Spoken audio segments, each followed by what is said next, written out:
Hi friends, ಇವತ್ತು ಈಸಿಯಾದ ಒಂದು sweet ಮಾಡ್ತಾ ಇದ್ದೀನಿ. ರವೆ ಉಂಡೆ ಹೇಗೆ ಮಾಡೋದು ಅಂತ ನೋಡೋಣ. ಫಸ್ಟ್ ಒಂದು ಕಡಾಯಿಗೆ ಒಂದು 2 ಟೇಬಲ್ ಸ್ಪೂನ್ ಅಷ್ಟು ತುಪ್ಪ ಹಾಕೊಳ್ತಾ ಇದ್ದೀನಿ.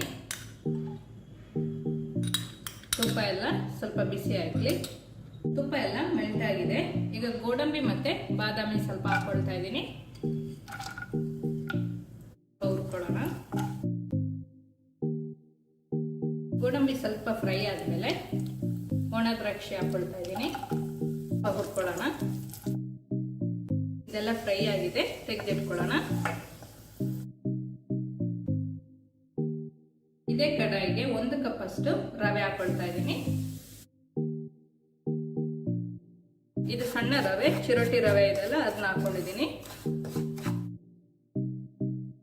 ಇದು ಸ್ವಲ್ಪ ಕಲರ್ ಚೇಂಜ್ ಆಗೋ ತನಕ ಚೆನ್ನಾಗಿ ಹುರ್ಕೋಬೇಕು.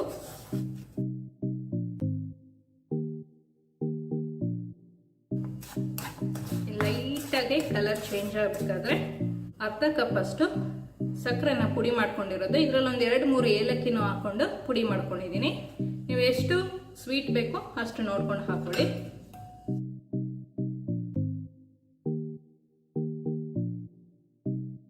ಲೋ ಫ್ಲೇಮಲ್ಲೇ ಇರಬೇಕಿದು. ಇದೆಲ್ಲ ಚೆನ್ನಾಗಿ ಮಿಕ್ಸ್ ಆಗಿದೆ. 1/4 ಕಪ್ ಅಷ್ಟು ಕೊಬ್ಬರಿ ಹಾಕೊಳ್ತಾ ಇದ್ದೀನಿ.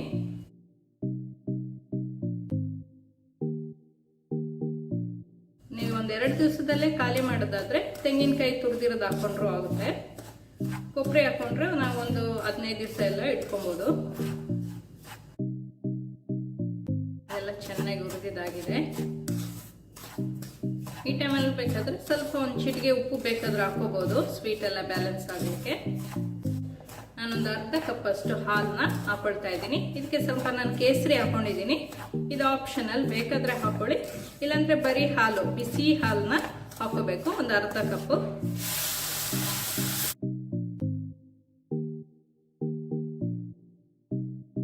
ಎಲ್ಲ ಚೆನ್ನಾಗಿ ಮಿಕ್ಸ್ ಮಾಡ್ಕೊಳ್ಳೋಣ. ಡ್ರೈ ಫ್ರೂಟ್ಸ್ ಹುರಿದು ಇಟ್ಕೊಂಡಿರೋದು ಅದು ಹಾಕೊಳ್ತಾ ಇದ್ದೀನಿ.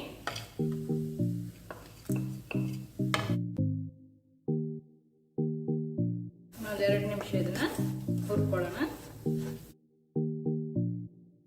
ನೀವೇನಾದ್ರೂ 5 ದಿವಸಕ್ಕಿಂತ ಜಾಸ್ತಿ ಇಡೋದಾದ್ರೆ ಹಾಲು ಹಾಕೊಳ್ಳೋದು ಬೇಡ, ನೀರು ಹಾಕೊಂಡು ಮಿಕ್ಸ್ ಮಾಡ್ಕೊಳ್ಳಿ. ಆಫ್ ಮಾಡ್ಕೊಳ್ಳೋಣ. ರೆಡಿ ಇದೆ. 5 ನಿಮಿಷ ನಾನು ಈ ತರ ಕ್ಲೋಸ್ ಮಾಡಿ ಇಟ್ಕೊಳ್ತಾ ಇದ್ದೀನಿ. ಆ ಬಿಸಿಲೇ ಸ್ವಲ್ಪ ಬೇಯಲಿ, ಇಲ್ಲಾಂದ್ರೆ ಒಂಥರ ರವೆ ರವೆ ತರ ಬಾಯಿಗೆ ಸಿಗುತ್ತೆ. ಒಂದು 5 ಮಿನಿಟ್ಸ್ ಆಗಿದೆ. ಇದೆಲ್ಲ ಚೆನ್ನಾಗಿ ಕುಕ್ ಆಗಿದೆ. ಉಂಡೆ ಕಟ್ಕೊಳ್ಳೋಣ. ಇದು ಲೈಟಾಗಿ ಬಿಸಿ ಇರುತ್ತೆ. ಅದೇ ಥರ ಉಂಡೆ ಕಟ್ಟೋಣ.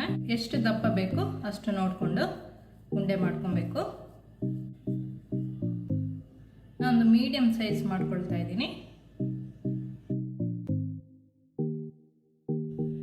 ಎಲ್ಲ ಈ ಥರ ಮಾಡಿ ಮಾಡಿ ಇಟ್ಕೊಳ್ಳೋಣ. ರವೆ ಉಂಡೆ ರೆಡಿ ಇದೆ. ನೀವು ಸಹ ಮನೇಲಿ ಟ್ರೈ ಮಾಡಿ ನೋಡಿ. ಈ ವಿಡಿಯೋ ಇಷ್ಟ ಆದರೆ ಲೈಕ್ ಮಾಡಿ, ಶೇರ್ ಮಾಡಿ. ಈ ಚಾನಲ್ಗೆ ನೀವು ಇನ್ನೂ ಸಬ್ಸ್ಕ್ರೈಬ್ ಮಾಡಲಿಲ್ಲ ಅಂದರೆ ಸಬ್ಸ್ಕ್ರೈಬ್ ಮಾಡಿ. ಸಬ್ಸ್ಕ್ರೈಬ್ ಪಕ್ಕದಲ್ಲಿರುವ ಬೆಲ್ ಬಟನ್ ಪ್ರೆಸ್ ಮಾಡಿದರೆ ನನ್ನ ಹೊಸ ವಿಡಿಯೋ ನೋಟಿಫಿಕೇಷನ್ ನಿಮಗೆ ಬರುತ್ತೆ.